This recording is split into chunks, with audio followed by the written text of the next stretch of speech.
Hello and welcome dear students to my channel ma'am की पढ़ाई. Students, today I am going to start the third chapter of civics, the government. Government means होता है सरकार. What is government? Government may be defined as the agency or machinery through which common policies are determined and by which common affairs are regulated and common interests promoted. Government एक ऐसी agency के रूप में या एक ऐसी machinery के रूप में डिफाइन किया जा सकता है जिसका कि काम होता है कॉमन पॉलिसीज यानी सभी लोगों के लिए पॉलिसीज को बनाना और which common affairs and regulated common interest, जिसमें वो कॉमन सारे अफेयर्स को लेती है और कॉमन इंटरेस्ट को वो प्रमोट करती है. ये जो डेफिनेशन दिया है ये है J.W. गार्नर की. In simple words, we can say that the government is the administrative organ of the state. और अगर सिंपल वर्ड में हम गवर्नमेंट की डेफिनेशन देखें तो ये कहा जा सकता है कि गवर्नमेंट एक स्टेट का एक ऐसा ऑर्गन है जो कि उसको एडमिनिस्ट्रेटिव ढंग से फॉलो करता है या उसको प्रशासन संबंधी उसका एक मेन ऑर्गन होता है. The government can change but not the state. Government change हो सकती है लेकिन स्टेट नहीं. बच्चों यहाँ पर स्टेट का मीनिंग होता है the whole country. A government is a body that governs. Government एक ऐसी बॉडी होती है या एक ऐसा ऑर्गन होता है जो कि गवर्न करता है यानी कि शासन चलाता है. It makes laws and has the power to enforce these laws. और इसके पास पावर होता है कि वो लॉ बनाए और साथ ही साथ इन लॉ को वो इम्प्लीमेंट में लाए यानी कि लोगों से पालन करवाए. The government of a country which consists of a group of people in fact performs multiple functions. एक कंट्री की जो गवर्नमेंट होती है वो कई ग्रुप में जो पीपल होते हैं उनको कंसिस्ट करती है और साथ ही साथ में मल्टीपल फंक्शंस यानी कि कई तरह के फंक्शन यानी कई काम ये करती है.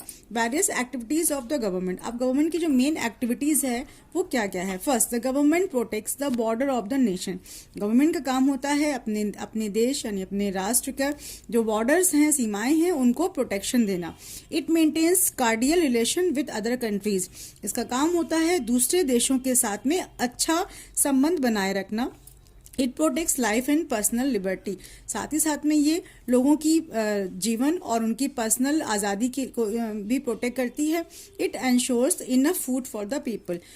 ये लोगों के खाने के लिए सही मात्रा में या पर्याप्त मात्रा में भोजन का भी प्रबंध करना इसका काम है. It ensures equality before law. साथ ही साथ में ये इंश्योर्स करती है कि हर किसी को लॉ के आगे इक्वालिटी मिले. It maintains the price level of all commodities. इसका ये भी काम होता है कि जितनी भी प्रकार के सामान हैं उन सबका जो प्राइस लेवल रहे वो सही रहे, मेंटेन रहे. It provides justice to all the citizens. और साथ में ये हर सिटीजन को जस्टिस भी प्रोवाइड करती है. Functions of the government. Government performs 3 functions. Government के 3 फंक्शंस होते हैं. Firstly, government makes rules and laws. This is called legislative function. इसका फर्स्ट फंक्शन है लेजिस्लेटिव फंक्शन जिसके तहत वो लॉज और रूल्स को, नियम और कानूनों को वो बनाती है. Second, it enforces the rules and the laws. This is called executive function. और दूसरे में एग्जीक्यूटिव उसका फंक्शन है जिसमें वो इन्हीं रूल्स और लॉज को जो बनाए थे लेजिस्लेटिव ने उनको वो एनफोर्सेस करती है यानी कि इम्प्लीमेंट में लाती है, पालन कराती है. और thirdly, it has judicial function. और तीसरा जो इसका फंक्शन है वो जुडिशियल है जिसके तहत अगर किसी ने इन रूल्स और लॉज को ब्रेक किया है, तोड़ा है, तो वो उसको पनिशमेंट देने का काम करती है. Functions of legislative. अब जो लेजिस्लेटिव है उसके क्या फंक्शंस होते हैं, क्या कार्य होते हैं. There are many kinds of laws in a country. एक कंट्री में बहुत तरह के लॉज यानी कानून होते हैं.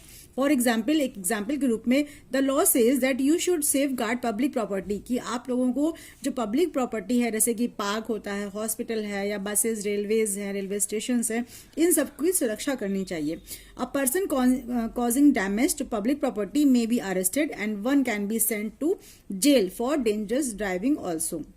कोई भी व्यक्ति अगर इन पब्लिक प्रॉपर्टी को डैमेज पहुंचाता है, नुकसान पहुंचाता है, तो वो अरेस्ट किया जा सकता है और साथ ही साथ में वो जेल भी जा सकता है अगर वो डेंजरस रूप में ड्राइविंग भी कर रहा है. It is against the law to hurt और किल पीपल. ये लॉ के अगेंस्ट है कि किसी भी व्यक्ति को नुकसान पहुंचाना, घायल करना या किसी को मारना। Anyone who breaks the law will be punished, और जो कोई भी लॉ को तोड़ता है वो पनिश किया जाता है। विदाउट सच रूल्स पीस और ऑर्डर इज इम्पॉसिबल, और जब तक ये रूल्स नहीं बनेंगे तब तक शांति और जो ऑर्डर रहता है यानी कि लॉ कह सकते हैं वो इम्पॉसिबल है, वो कायम नहीं रह सकता। If a person feels he has been arrested without a valid reason can go to the court of law, और अगर कोई पर्सन ऐसा है जो कि वो ये सोचता है कि उसको बिना किसी वैलिड रीजन के अरेस्ट कर लिया गया है, यानी बिना बात के उसको अरेस्ट कर लिया गया है, तो वो इसके खिलाफ कोर्ट में जा सकता है। अब आता है फंक्शंस ऑफ एग्जीक्यूटिव। फर्स्ट है administration of law and maintenance of order is the primary function of the executive. It punishes those who break the law. Administrative जो एग्जीक्यूटिव है, इसका मेन काम होता है एडमिनिस्ट्रेशन के थ्रू जो लॉ बना है उसको मेंटेन करना, और साथ ही साथ में उसका प्राइमरी फंक्शन यही है कि इसी लॉ एंड ऑर्डर को लोगों के द्वारा पालन करवाना। It punishes those who break the law, और साथ में ये उन लोगों को भी पनिश करता है जो कि लॉ को ब्रेक करते हैं। सेकेंड है when the parliament is not in session the president or the head of the executive can issue ordinance, और यदि अगर पार्लियामेंट सेशन नहीं चल रहा है तो प्रेसिडेंट या एग्जीक्यूटिव का जो हेड होता है वो इस प्रकार के किसी भी लॉ एंड ऑर्डर को ऑर्डिनेंस कर सकता है। However, a bill becomes a law only when the president given his assent to it. हाँ, जबकि जो कोई भी जो बिल होता है वो तभी लॉ बनता है जब उस पर आखिरी signature, assent mean signature, president लिख देता है या कर देते हैं। Third, the executive looks after the defence of the country against foreign invasions. इसके साथ में एग्जीक्यूटिव का काम है कि अगर कोई विदेशी आक्रमण हो रहा है तो उससे अपने देश की रक्षा करना, ये एग्जीक्यूटिव का काम है। फोर्थ है द एग्जीक्यूटिव अपॉइंट्स जजेस in consultation with the chief justice of the supreme court, और साथ में एग्जीक्यूटिव का काम है सुप्रीम कोर्ट के चीफ जस्टिस के से कंसल्ट करके उनकी एडवाइस पर जजेस को अपॉइंट करना। The president in India has a power to grant pardon, और केवल एक प्रेसिडेंट के पास ही एक ऐसी पावर है जो कि वो क्षमादान कर सकते हैं। इसके बाद लास्ट है it prepares the budget and gets it pass by legislature, और एग्जीक्यूटिव का काम होता है बजट को बनाना और लेजिस्लेचर के थ्रू उसको पास कराना। And it gets the right to collect taxes and to spend the money on various heads. साथ ही साथ में एग्जीक्यूटिव का काम है कि टैक्सेस को कलेक्ट करना और इन टैक्सेस के थ्रू जो पैसा यानी मनी आया हुआ है उसको वेरियस हेड्स, मतलब जहां जहां जरूरतें हैं उन पर स्पेंड करना, खर्च करना। अब लास्ट आता है functions of judiciary. Judiciary means न्यायालय. Judiciary is the organ which examines whether the laws of the government are being obeyed or not.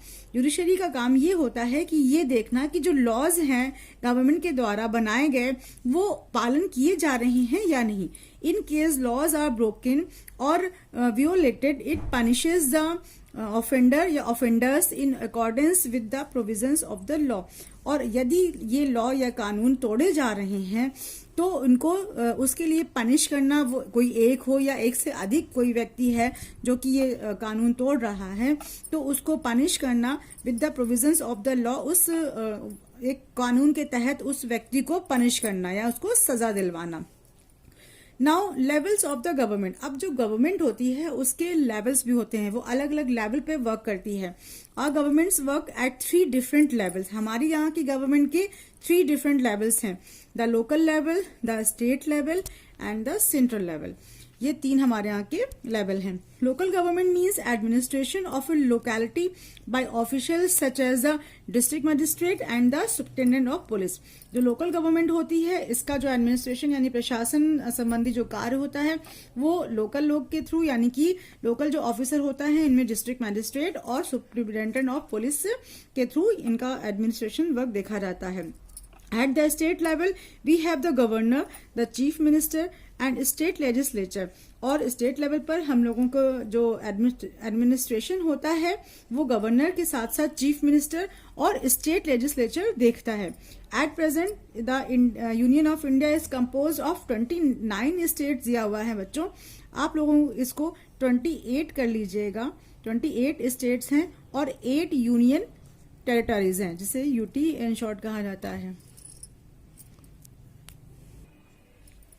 Eight the union और central level we have president of India, prime minister and the union parliament. और जो हमारा third level है central government, इसमें हमारे पास president of India है, साथ में प्राइम मिनिस्टर हैं और पूरी पार्लियामेंट रहती है। The government at each level has its role determined by the constitution of India. और गवर्नमेंट चाहे वो जिस भी रोल में हो, जिस भी लेवल पर हो, उसे कॉन्स्टिट्यूशन ऑफ इंडिया के तहत ही अपना काम करना होता है। या बच्चों देख सकते हैं एक चार्ट बना हुआ है गवर्नमेंट में, local government, state government and the central government. अब देखिए, अभी तक तो हमने लेवल देखा, इंडिया का देखा, लेवल्स हमारे यहाँ का।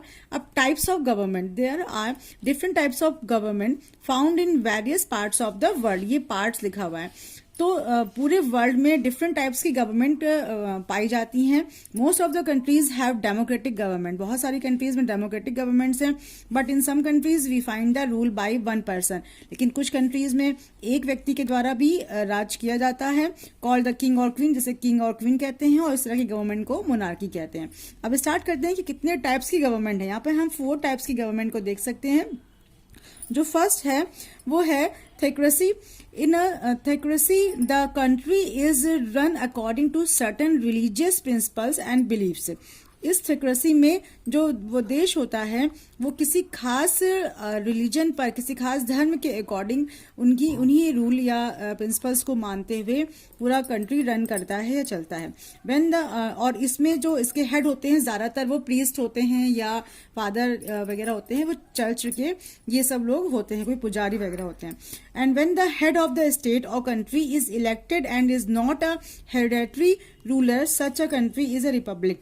और जो रिपब्लिक कंट्री होती है वहां पर उसका जो हेड होता है वो इलेक्टेड होता है, इलेक्ट किया जाता है, और किसी तरह से वो हेरिडेटरी नहीं होता है, मतलब वो आनुवंशिक या वंशावली के माध्यम से वो नहीं चुना जाता है वो रूलर। तो ऐसे देश में रिपब्लिक कहलाता है। दूसरा आता है dictatorship, is a government by dictator. ये एक ऐसी गवर्नमेंट है जो कि डिक्टेटर चलाता है। It may be military dictatorship और पर्सनल डिक्टेटरशिप। ये मिलिट्री के थ्रू भी डिक्टेटर बन सकता है या पर्सनल भी कोई व्यक्ति बन सकता है। Under dictatorship absolute power is vested in a single individual. और इसके तहत, इस डिक्टेटरशिप के तहत जो पूरी पावर होती है पूरे देश की, वो एक किसी सिंगल पर्सन के हाथ में रहती है। People have no right to participate in the government of the nation. और लोगों को गवर्नमेंट के जो उस देश की जो गवर्नमेंट है उसमें पार्टिसिपेट या उसमें बोलने का कोई भी राइट नहीं होता है। इस टाइप की जो गवर्नमेंट थी वो हिटलर इन जर्मनी, जर्मनी का हिटलर था, मुसोलिनी इन इटली, इटली का मुसोलिनी था, स्टालिन इन रशिया और रशिया का स्टालिन था, वर द रियल डिक्टेटर्स, ये रियल डिक्टेटर्स थे। थर्ड है मोनार्की।